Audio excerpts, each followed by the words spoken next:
నేనెంత లెస్స చదివిన దీనిని తెలియంగగలరే, దేశిక వర్యున్ పూని సేవించకుండిన మానవులది ఎట్లనన్నా మరి వినవోయి. నా మాటందు మనసుంచబోయి. వానాకాలములోని వర్షము ఒక బిందువైన మిట్టను నిల్వదది నిశ్చయమే కాదా మరి వినవోయి. నా మాటందు మనసుంచబోయి. జై నిజ గురుభ్యో నమః. జై అమలాంబ సమేత అనుభవానంద రాజయోగేంద్ర ప్రభుస్వాముల వారి దివ్య చరణార విందములకు ద్వాదశి వందనములు సమర్పించుకొనొచ్చు. శ్రీమద్ భాగవత కృష్ణప్రభు దేశికేంద్రుల వారిచే విరచితమైన శక్తిద్వయ నిరాసకంబకు శుద్ధ గుణతత్వ కందార్థ దరువులలో గురు శిష్యోభయ లక్షణం నందు 12వ కందార్థం అనగా చివరి కందార్థాన్ని ముచ్చటించుకుంటూ ఉన్నాం. దీనికి మునుపు కందార్థంలో ఎవరికి ఈ మర్మం తెలిసి ఉంటుంది, గురు ధర్మాన్ని ఎవరు ఎరిగి ఉంటారు అనే విషయాన్ని తెలియజేస్తూ, ఎవరైతే వినేటువంటి నేర్పరితనం అదేవిధంగా అనేటువంటి నేర్పరితనం కలిగి ఉంటారో వారికి మాత్రమే దీనిలోని మర్మం తెలుస్తుంది. అలా వినే లక్షణమే లేనప్పుడు అనే లక్షణమే ఉండదు. అలాంటి వారికి ఈ మర్మం తెలియదు. ఎలా అంటే మానవులైతే కొబ్బరికాయని చక్కగా స్వీకరించగలరు, దాన్ని భుజించగలరు. ఒకవేళ కోతికి ఆ కొబ్బరికాయ దొరికినప్పటికీ కూడా దానిని సద్వినియోగం చేసుకోలేదు అని శిష్యునికి తెలియజేసి, నాయనా శిష్య, ఒక విషయాన్ని చెప్తాను శిష్య, నేనెంత లెస్స చదివినా దీనిని తెలియంగగలరే, దేశిక వర్యున్ పూని సేవించకుండినా మానవులది ఎట్లనన్నా మరి వినవోయి. నా మాటందు మనసుంచబోయి. శిష్య, నేను చెప్పేటువంటి మాట ఏదైతే ఉన్నదో, మాట లేనటువంటి మాట నాయన నా మాట. దీని యందు ఏ మనసు ఉంచాలి? సంకల్ప వికల్పములతో కూడినటువంటి మనసు కాదు నాయన ఉంచవలసినది. దీనిలో ఉంచవలసినది సంపూర్ణమైనటువంటి పూర్ణ మనస్కు, పూర్ణ మనస్కుడివై వినాలి. అదే సిద్ధాంతకర్త శివరామ దీక్షితుల వారు మనకు అందజేసినటువంటిది. పూర్ణ మనస్కులైనటువంటి వారికే ఈ బోధ, మిగిలినటువంటి వారికి సాధ్యం కాదు.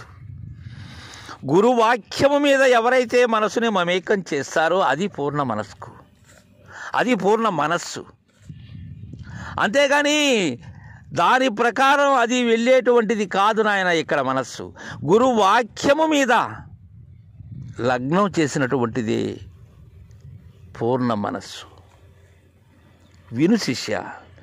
ఎలా అంటే నాయన, నేనెంత లెస్స చదివినా దీనిని తెలియంగగలరే, నేను ఎన్నో ఉపమానములతో ఉపమేయములతో అత్యంత చాకచక్యముగా ఎంతో నేర్పరితనముతో చెప్పినప్పటికీ కూడా పరిపూర్ణ బోధ తెలుస్తుందా శిష్య?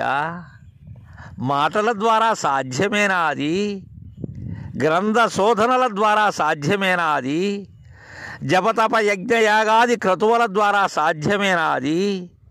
ఎంతగా విన్నా సాధ్యమేనా అది? ఎన్నో వేదికలెక్కి ఉపన్యాసములు ఇచ్చినా సాధ్యమా అది?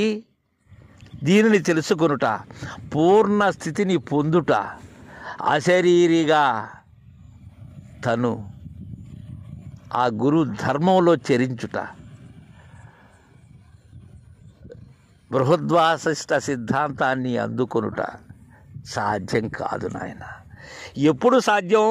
దేశిక వర్యున్ పూని సేవించకుండినా, గురుదేవుని చరణద్వయాలైనటువంటి ఆ ద్వాదశాక్షరి షోడశాక్షరిని గురుముఖత ఎరిగి దర్శించిన దానిని ఎవరైతే లేనిది అనేటువంటి స్థితిలో ఉంటారో వారికి సాధ్యం. శరణాగతుడైనటువంటి శిష్యునికి సాధ్యం. తనుమన ధనములను అర్పించినటువంటి శిష్యునికి సాధ్యం.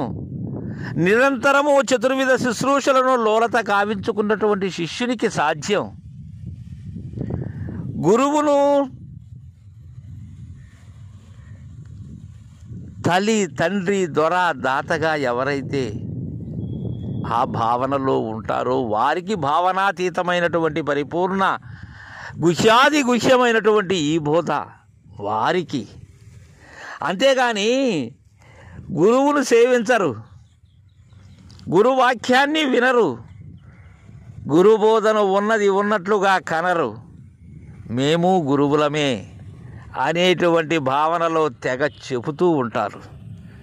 అలా చెప్తే ఉపయోగమా? అందుకే అంటున్నారు, నేను ఎంత లెస్స చదివినా సరే దీనిని తెలుసుకోవటం విన్నంత మాత్రమున వచ్చేది కాదు, అన్నంత మాత్రమున అయ్యేది కాదు.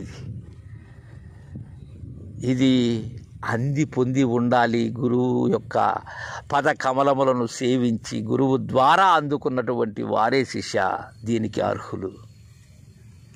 కావుననే వినమంటున్నాను శిష్య. ఎలా అంటే రాయన, వానాకాలములోని వర్షము ఒక బిందువైన మిట్టను నిల్వదు, అది నిశ్చయమే కదా. వర్షాకాలం